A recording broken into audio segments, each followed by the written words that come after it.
जितने भी सब लोग हैं, ये क्या तारीखी कार्य इस सूरत में बहुत बड़ी बड़ी तहसीलें आई, आकर इसके इस सूरत के साथ इश्क हुआ उनका और वो यहीं आबाद हो गए। और आबाद होने के बाद उन्होंने इस मुल्क को एक बेमिसाल मुल्क बनाया। चाहे उसमें आप ताजमहल का नाम ले लीजिए, चाहे लाल किले का नाम लीजिए, जामा मस्जिद का लीजिए, कितनी भी आलिशान तामीरात हिंदुस्तान में हुआ, वो एक खास तहजीब की मालिक है। वो तहजीब हमारे हिंदुस्तान का हुस्न है। चाहे आप मौसीकी लीजिए, म्यूजिक, चाहे आप आर्किटेक्ट लीजिए, चाहे आप कोई चीज लीजिए, वो हिंदुस्तान की जिंदगी में एक अजीम लज्जत देती। मैं आपके आगे इस मिसेस को ले जा रहा हूँ नारायण साहब, कि वो चीज मौजूद है हमारे अंदर, खाली दिल टटोलने की जरूरत है।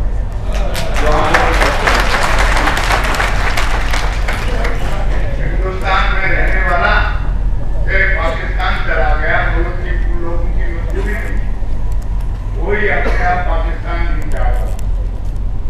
वो लोग भी उर्दू बोलने वाले थे, वो लोग भी अरबी समझते थे, वो लोग भी पर्शियन समझते थे, लेकिन तारीखी चीज है कि हमारे मुल्क की तकसीम हुई, फिर भी हमारे लोगों ने बड़ी भारी कुर्बानी दी। एक भाई उधर चला गया, एक भाई उधर गया, और इन लोगों ने कुर्बानी दी कि भाई से बहन अलग हो गया, वतन के साथ चिपटे रहे। जो हिंदुस्तान के मुसलमान आज हिंदुस्तान में रह रहे हैं, वो कितनी बड़े दिल के मालिक, कितनी जबरदस्त मोहब्बत है उनको इस मुल्क के साथ, ये आज हम सबको सोच रहा है। और हमको वो ये दिखाए कि जो भाई पाकिस्तान में चला गया उससे हम नफरत कर, ये इंसानियत हिंदुस्तान में ना कभी बढ़ाई गई ना बढ़ेगा। हमारे रहनुमाओं ने, जिनमें गांधी जी, पंडित जवाहरलाल नेहरू और मौलाना आजाद, सरदार पटेल, इन लोगों ने शुरू से हम लोगों ने हिंदुस्तान के लोगों की तहजीब को एक माना। ये फैसले तो अकबर आजम के जमाने में हो चुके हैं। अगर उस समय दीन इलाही नहीं दिया जाता तो हो सकता था कि पूरा मुल्क इस्लाम हो जाता है, लेकिन उन्होंने ये नहीं कहा। ये इस्लाम की बरकत थी कि उन्होंने यहाँ आके जबरन हिंदुओं पर अत्याचार की, और हिंदू भी और मुसलमान भी अकबर की कैबिनेट में मौजूद रहे, और उसी में अब्दुल रहीम खान खाना, और उसी के अंदर तानसेन और बीरबल और टोडरमल मिनिस्टर बने। तो सेक्युलरिज्म कोई नई चीज हिंदुस्तान में नहीं है, वो मुगल सल्तनत में भी सेक्युलरिज्म का बहुत मजबूत हिंदुस्तान था। और बाद में जब हिंदू और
बोलने की आजादी पर कभी ताले नहीं है, और ये हमारी जमहूरियत की देन है। और जो भी सरकार अगर किसी की जुबान पर ताला लगाएगी या उसके मजहब पर ताला लगाएगी, ये मुल्क उसको रिजेक्ट कर देगा। ये मैं आपको बता दूं। हाँ, कुछ कमजोरी हमारे जहन में आ गई है उर्दू का। हाँ, उर्दू की तारीख से अगर हिंदुस्तानी वाकिफ नहीं है तो वो अपनी तारीख ही भूल गए।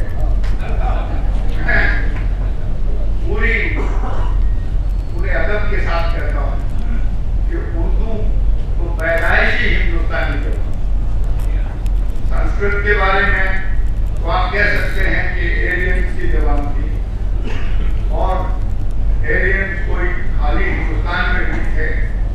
इराक, ईरान, ये सारा एलियन इलाका था, उसमें जर्मनी भी आ जाता है, यहाँ तक भी आ जाता है। हिंदुस्तान में दो तहजीबें हैं, द्राविड़ और एलियन।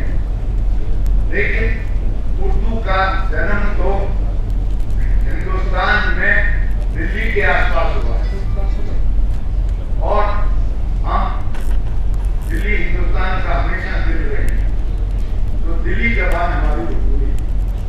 और हम उसी में हमारे वालिद उर्दू, पर्शियन, अरबिक के स्कॉलर थे। आप इतनी जल्दी कैसे भूल सकते हैं कि हमारी पूरी जिंदगी उर्दू और पर्शियन के साथ जुड़ी हुई है। और उसी में से आज हिंदुस्तान के लोग कहते हैं कि उर्दू केवल सिर्फ मुसलमानों की जबान है। मुसलमान और हिंदू में क्या फर्क है? ये दो दाएं बाएं आंखें हैं हिंदुस्तान। आप जो हिंदी के राष्ट्रवादी मत के लोग हैं, उनको माखनलाल चतुर्वेदी से बड़ा शायर कोई नहीं हुआ। पूरी तारीख माखनलाल चतुर्वेदी की जिंदगी और उनकी शायरी पूरी हिंदू मुसलमान की मोहब्बत की शायरी। मंदिर में हो चांद चमकता, मस्जिद में मुरली की तान, हिंदू मुस्लिम भाई भाई हो एक दूसरे पर होता। ये हमारी शायरी। आप इसको कैसे